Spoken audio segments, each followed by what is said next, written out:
Isang mapagpalang araw mga kapamilya, damdaming puno ng lungkot ang bumalot sa komunidad nang tuluyan ng magpasya si Dato Raman na sumuko kay Major Espina.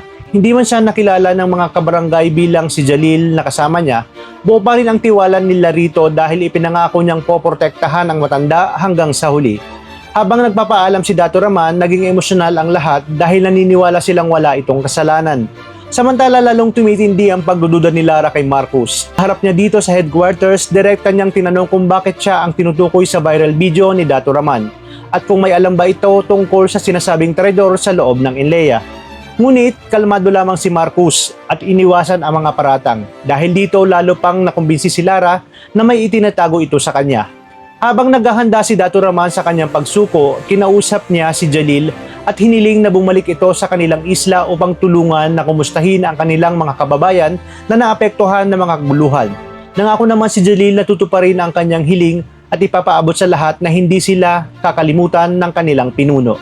Makalipas ang ilang sandali, naglabas ng agarang utos si Director Azuelo at pinatawag niya ang buong Task Force Alpha upang magbigay ng maximum security sa isang napakahalagang VIP. Nagtaka ang lahat kung sino ang taong ito at agad namang isinumbong ni Lara ang kahina-hinalang operasyon dito kay General Carillo. Ngunit laking gulat ng lahat nang dumating sa VIP kasama si Jalil ang mismong si Dato Raman. Nabahala sina Lara at Felix dahil alam nilang kapag nagsalita si Dato Raman, maaari nitong ilantad ang lihim na matagal nang itinatago. Dito rin hinarap ni Jalil si Marcos at ipinagdapat na alam niyang ito ang tumulong kay Dato Raman na makatakas noon. Nabigla si Marcos dahil kakaunti lamang ang nakakaalam ng sekreto niyang iyon.